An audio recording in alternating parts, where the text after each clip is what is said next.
Oscar Wilde famously wrote that a cynic is someone who knows the price of everything and the value of nothing. Today I want to talk about the role of price in market economics. It's deceptively simple, but it performs an incredibly important role. What I'm presenting is really theories that date back to economists like von Mises and Friedrich Hayek, the Australian school. They looked at the role of price and especially examined it in the context of ideas like socialism. So I'm very fond of that Oscar Wilde quote, and I thought maybe I should put the quote in actual context because it was part of a conversation, an interesting conversation that he posed in the book. He didn't just say that a cynic was a man who knows the price of everything and the value of nothing, but it also contrasted that with the sentimentalist who focused on value to the exclusion of cost or price. And that sort of motivated me to think about this because I talk a lot about value and values, but I've often given short shrift to the concept of price and what price does. Let's define price. So price, very simply, is the amount of money that you expect to get for something, or the amount of money that someone demands for something, or the amount of money that someone pays for something. So we can have an asking price, a selling price, or a price that someone's willing to give if someone will offer the good or service. That seems pretty simple. We all have experience with buying things. Is there anyone here who doesn't have any experience with buying something? I bought this, and when I bought this, I paid a pretty high price. Probably more than I actually value it in most cases, but I did it anyway. We each as individuals make decisions every day, sometimes dozens, sometimes hundreds of decisions about whether we will or will not buy something. It's like suffrage.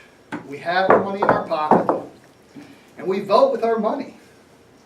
When we do that, we're sending a signal to people who produce and provide things that something has value to us as an individual. And how valuable it is can't be measured, but what we'll pay for it can be measured. And that's the role price serves to us as consumers. But to those people who provide goods and services, and those people who produce things, it allows them to make decisions about the future, about how they'll employ capital and capital goods, and how they'll employ labor to produce more of these. Because we all know from basic economics that price is a function of supply and demand. You know, there's this idea that there's an interplay between supply and demand. While that single transaction doesn't set an ultimate price and indicate the ultimate level of demand, over time, as similar goods and services are bought, and as demand increases or decreases based on millions of factors that are involved in each individual, prices are set. And when demand falls, for sellers, their price often falls. And when demand rises, their price also rises. That signals to other people that there may be an opportunity for them to employ capital goods and labor to produce more and to sell in that market. This is why so many people start developing oil when the price of oil is high.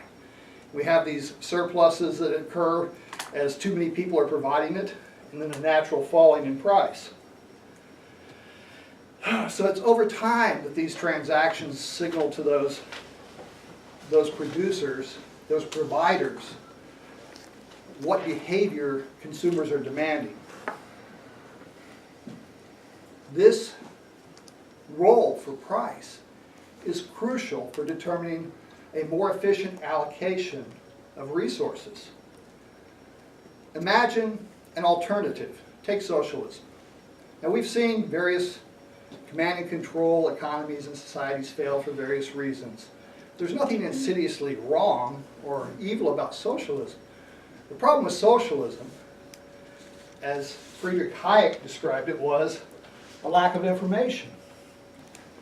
By eliminating those markets that provide the price signal, central planners have to make decisions about allocating those capital goods and labor to different activities. They don't know what the competing demands are out there for that capital employment.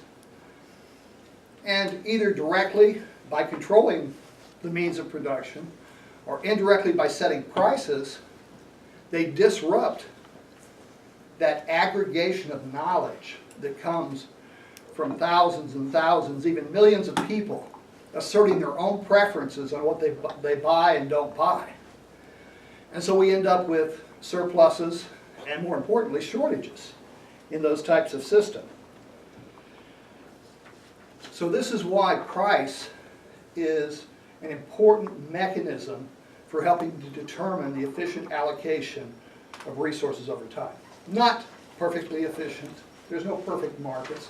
Not rational, because my choice to buy this, and as more and more of us choose to buy this, we see more and more Starbucks being built, and more other coffee houses being built to compete with Starbucks. And thank heavens, because that'll keep Starbucks' prices down a little bit, because I'm already spending too much for this.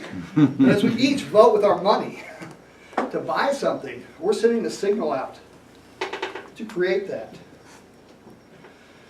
So this idea that Hayek had, that price is the mechanism that aggregates knowledge that no single individual can have about what everyone in society who's participating in that market wants, is a fundamental reason why he claimed that socialism would not work. And so until we find an alternative to the price mechanism to help us allocate these types of things, markets are the best thing we have. It's like democracy.